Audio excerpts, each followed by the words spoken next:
आज ही Doubtnut app download करें। Doubtnut पर होगा अब आपके सभी मैथ्स, केमिस्ट्री, फिजिक्स और बायोलॉजी डाउट्स का सफाया। बस अपने क्वेश्चन की फोटो खींचो, उसे क्रॉप करो और तुरंत वीडियो सोल्यूशन पाओ। Download now.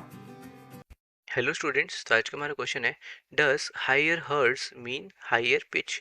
क्या ये बात ट्रू है? तो यस, ये बात बिल्कुल ट्रू है। हायर हर्ट्स का मतलब हायर पिच ही होता है। अब हायर हर्ट्स का मतलब क्या है? देखो, हर्ट्स किसकी यूनिट है? हर्ट्स यूनिट है फ्रीक्वेंसी की। ठीक है। और हम जानते हैं कि जो पिच है, पिच मतलब कि हमारी जो आवाज़ है वो कितनी श्रिल सुनाई दे रही है, या आप बोल सकते हो कितनी शार्प आवाज़ सुनाई दे रही है, वो आपकी पिच पे डिपेंड करता है। एग्जाम्पल के लिए, जो वुमेन होता है, जो लेडीज़ हैं या गर्ल्स हैं, इनकी आवाज़ आपको थोड़ी ज़्यादा श्रिल सुनाई देती है, शार्प आवाज़ सुनाई देती है as compare to male. Right. Male आवाज़ आपको ईजिली डल सी आवाज़ सुनाई देगी। आप बता दोगे दोनों को सुन के कि कौन सी आवाज़ एक फीमेल की है, कौन सी एक मेल की है, क्योंकि उन दोनों का पिच डिफरेंट होता है। वुमेन के केस में पिच होता है हायर। पर पिच किस चीज़ पे डिपेंड करता है, अभी क्वेश्चन ये उठता है। तो पिच जो है ये डिपेंड करता है फ्रीक्वेंसी के ऊपर। ठीक है, साउंड जो उन्होंने प्रोड्यूस किया, उस साउंड की फ्रीक्वेंसी कितनी थी, उसके ऊपर डिपेंड करेगा हमारा पिच। तो अगर मेरा ये पिच काफ़ी ज़्यादा करना है तो मुझे फ्रीक्वेंसी को बढ़ाना पड़ेगा, और फ्रीक्वेंसी की यूनिट है हर्ट्स। इसका मतलब अगर मैं बेसिकली फ्रीक्वेंसी की वैल्यू बढ़ाऊंगा तो मेरा जो वैल्यू है वो हर्ट्ज में ज़्यादा से ज़्यादा बढ़ता रहेगा। और अगर हर्ट्ज में ज़्यादा बढ़ रही है वैल्यू, मतलब फ्रीक्वेंसी बढ़ रही है, फ्रीक्वेंसी बढ़ रही है मतलब पिच बढ़ रही है। तो इससे हम बोल सकते हैं कि यस, इक्वेशन में जो बोला गया है higher hertz means higher pitch, ये बात करेक्ट है।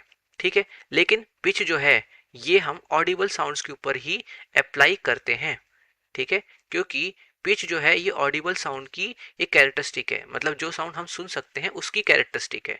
तो अगर हम लोग फ्रीक्वेंसी की वैल्यू 20,000 हर्ट्ज से ज़्यादा कर दें, ठीक है, अगर हमारा फ्रीक्वेंसी ग्रेटर देन हो जाए 20,000 हर्ट्ज के, तो हम उसको सुन नहीं पाएंगे, क्योंकि इसके बाद ये अल्ट्रासोनिक साउंड रेंज हो जाती है जो हमारे ईयर्स सेंसिटिवली सुन नहीं सकते। तो इसके बाद अगर मैं इसकी वैल्यू बढ़ा भी दूं तो भी मुझे पिच में कोई अंतर दिखेगा ही नहीं, क्योंकि मैं साउंड ही नहीं सुन पाऊंगा। तो उस केस में उसके बारे में, उस साउंड की पिच के बारे में बात करना मीनिंगलेस हो जाता है। ठीक है। तो ये ध्यान रखना, पिच जनरली ऑडिबल साउंड्स के लिए यूज किया जाता है। फ्रीक्वेंसी तो किसी भी साउंड की हो सकती है, चाहे आप उसे सुन पाओ चाहे ना सुन पाओ।